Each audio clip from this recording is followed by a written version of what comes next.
Hey guys, welcome back out in the garage.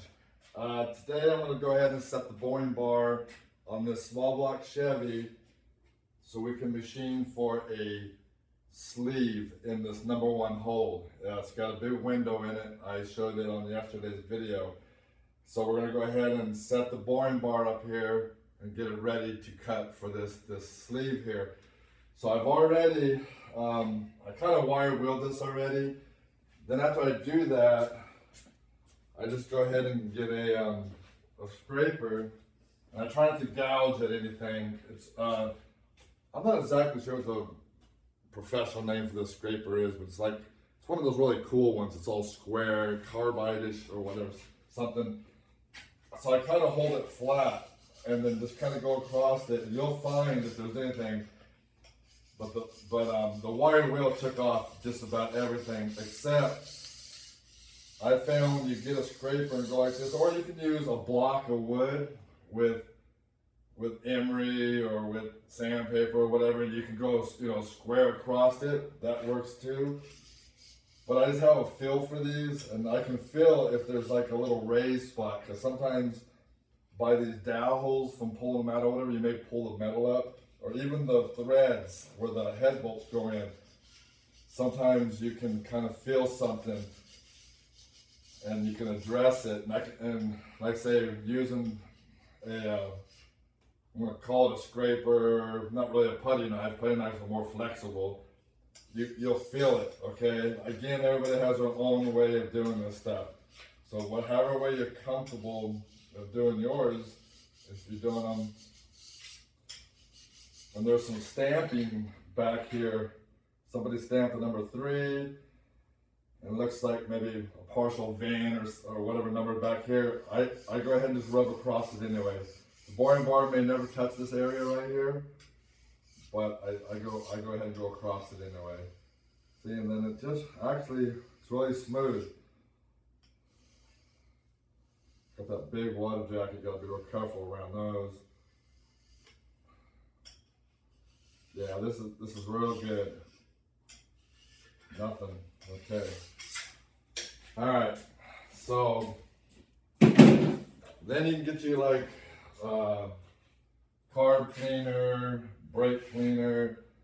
I just got some WD. Just kind of wipe it on there. Get all that off.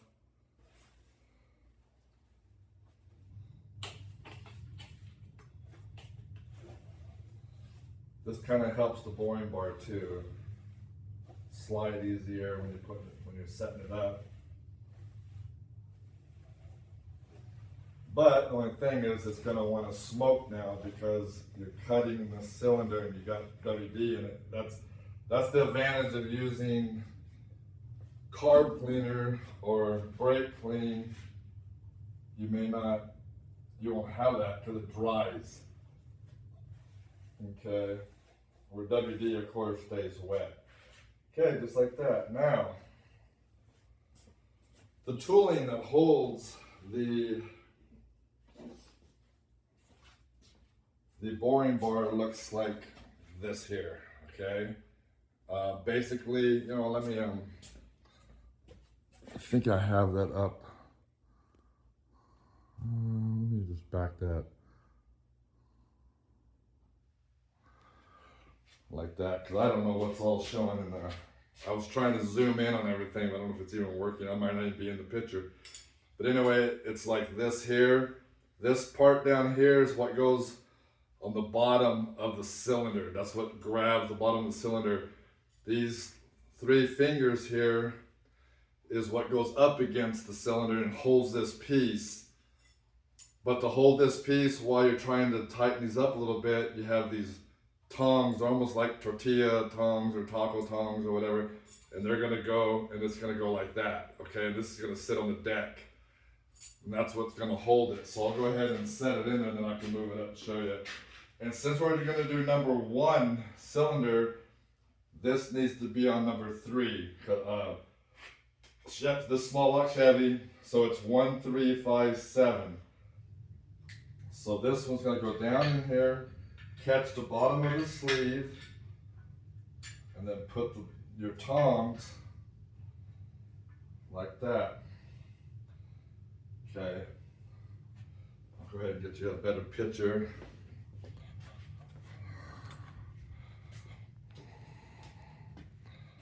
So there you go. So here's your little tongs.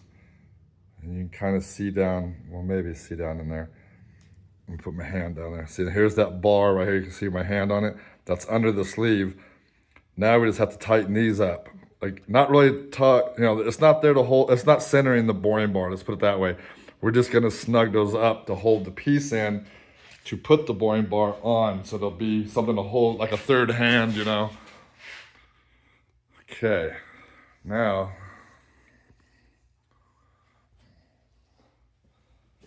so what I do is I just go ahead and use my fingers and roll those against the wall, but you still want to try to keep it straight so that your boring bar is easier to put on. But again, this isn't what's centering the boring bar. The boring bar is centered by centering pins, okay? So basically it's like that. Now you just snug them up a little bit so that when you pull out these tongs, when you pull these out, that needs to stay so you can slide the boring bar. So you just kind of snug these a little bit. They're rounded on the tip so it doesn't scar or hurt anything. Okay, now you should be able to pull this out and this stays. Okay.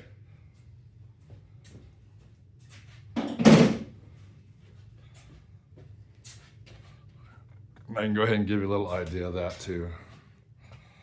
There you go. See, so they're up against the wall and then this stays.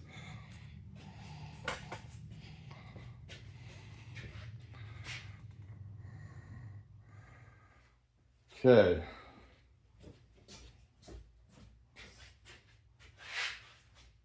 I'm going to turn this around. And the reason why, since I'm doing this front one, the boring bar goes on like this, okay? This one does. My other one goes the opposite way. So I want more footprint here when I'm setting the boring bar on the block. Then I can just then I'll be able to slide it right on to this. Because the way it's going to be hanging, it's going to be easier that way.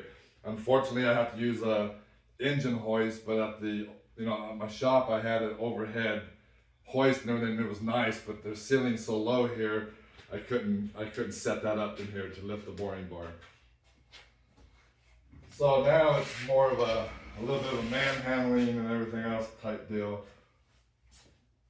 Okay, let's just go ahead and get the boring bar close.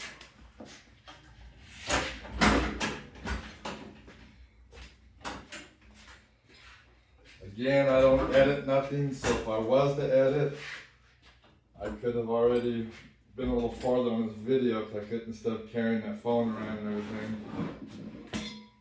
So, whoa. So here we go. So now, we gotta get our hoist. Let me go ahead and just set this.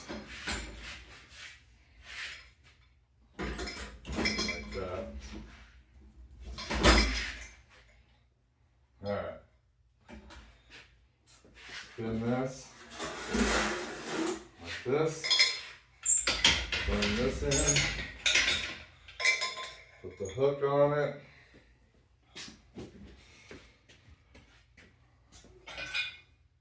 now we're going to go ahead and start raising the jack.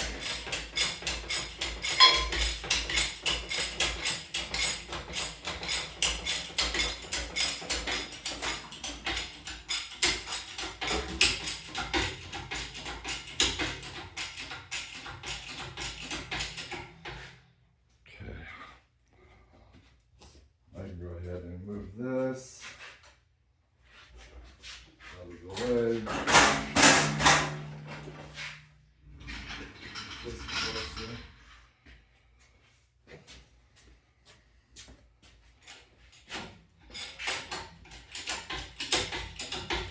And another bad thing about using this floor, it's got these, when they lay the concrete, they put those big crevice, you know, those big channels or whatever in the concrete.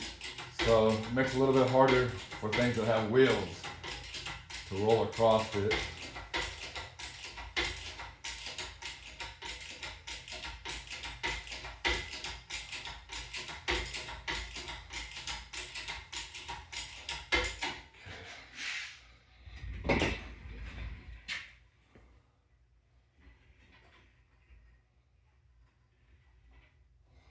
That's scary.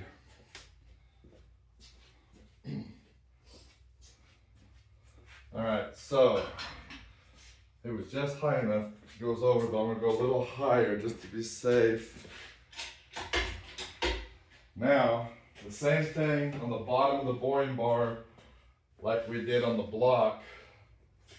You know, just spray some WD on a towel and wipe the bottom of the boring bar real good.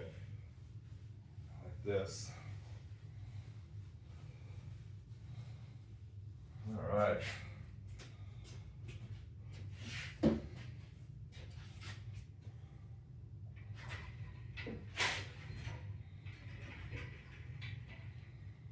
Okay. This is where the spooky part comes in. Since I gotta do it this way, I gotta use one hand to try to lower it, but I wanna hold it with one hand also.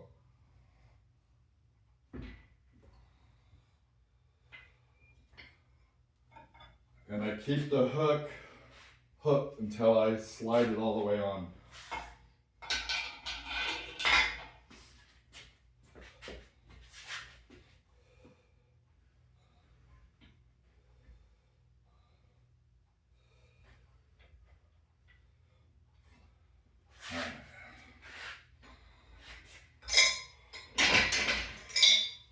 Okay, let me move this out of the way.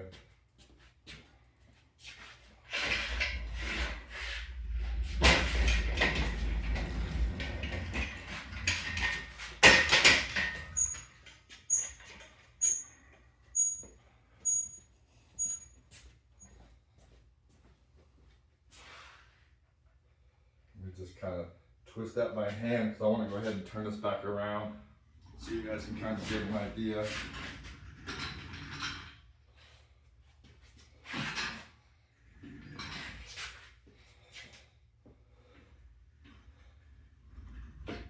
And I like to put the front tires in those concrete grooves. It kind of holds that thing from rolling around while it's doing its thing.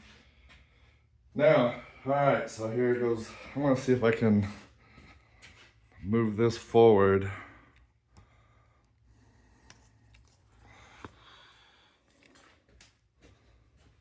You just kind of watch how everything else goes.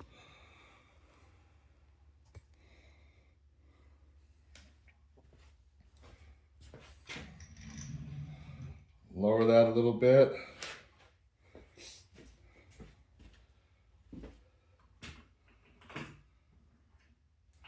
You get whatever fingers, these little fingers, little pins, those are the centering pins, they go in these holes. One side's got a point, the other side is rolled a little bit, just very little bit. That the rolled side goes against the cylinder, the point goes in. So you just kind of pop that in, spin that, pop that one in, spin that, pop that one in. Okay, now, since it's got a big hole in there, we got to make sure we turn this to a direction to where we're away from. So just lower that down. So we want to make sure we stay away like that. Okay. Now you can turn this. So we kind of want to make sure we're not in any hole or anything. That's good because that big hole is over here, right there. Now you spread those fingers, and to spread the fingers, you turn this top up here. So you just grip it like that. Now,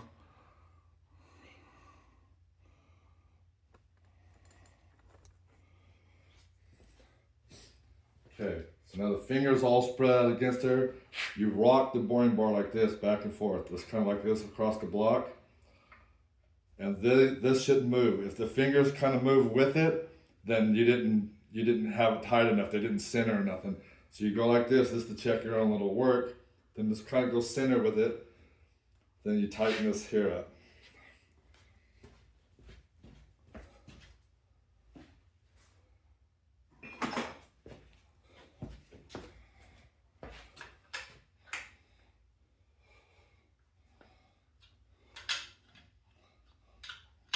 You snug this up. You don't have to kill it, but it's got to be pretty snug though. Then I always reach underneath here and make sure that little plate was still on the lip, and it is.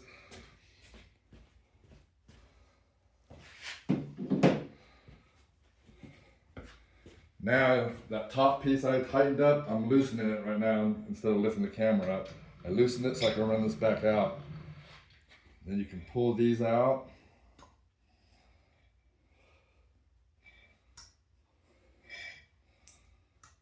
Okay. Then kind of spin it right there. Raise that up. And you want to kind of clean these out with your air hose or a little bore brush between each time you pull this out. And I don't think I did it on the last, since I haven't used this boring bar since October or September. It was one of those two. I might have used it since then. Now I think about it. Okay, then you get your sleeve. This is what's going to go in there.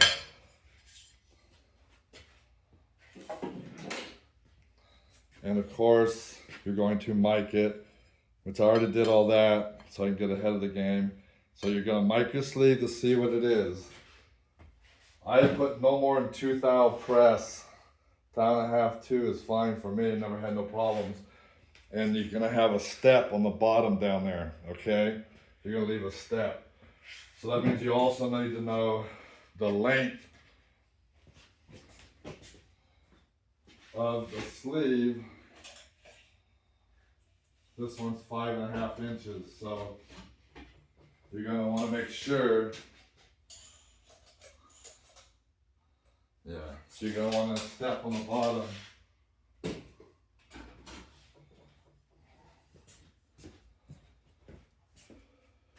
This was a standard bore.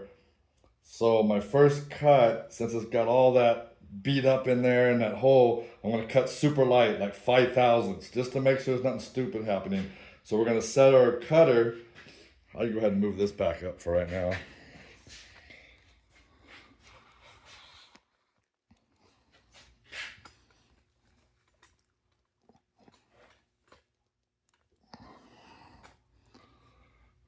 Okay,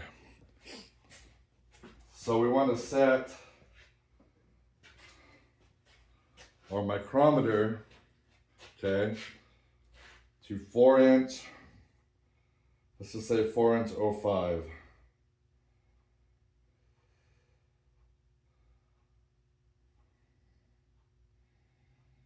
So there's 4". We'll go to 10 because he might have had some clearance also. So there's 4" 10, just to see what happens. I'm not going to sharpen the blade on this first one. I sharpened it not that last time. Since it's going to be cutting and hitting all that stuff, I'll just go ahead and just do it like this. But here's what the blade looks like. And then we'll show you the sharpening.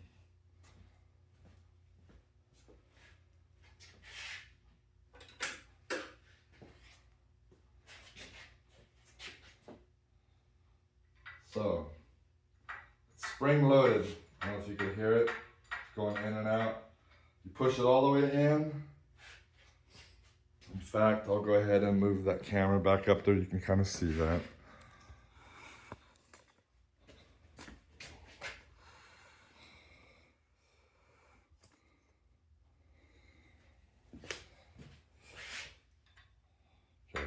Okay. In like that. We already set this tool.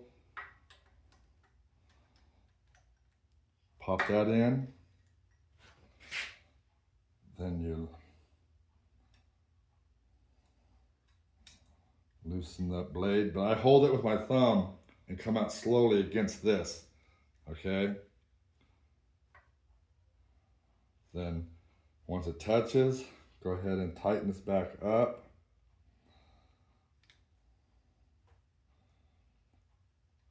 Then I always put 2 fingers in front of this and hold it here and pull this back.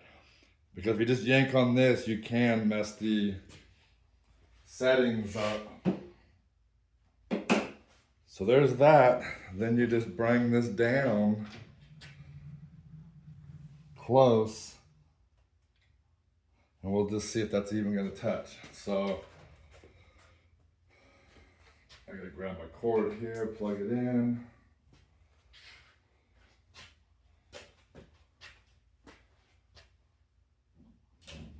All right.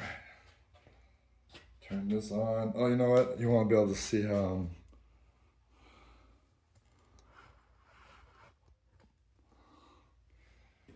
turn this on. Let's make sure it's been. Hit this lever down.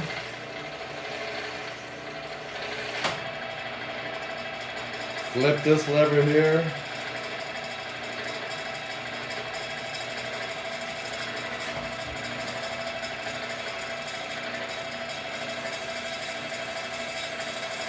It's just lightly touching.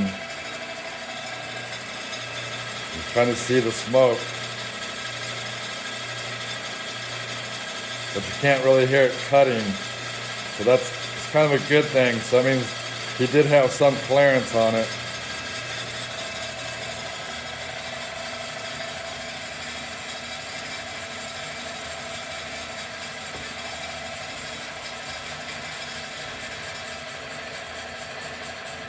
Now you're trying to hear something.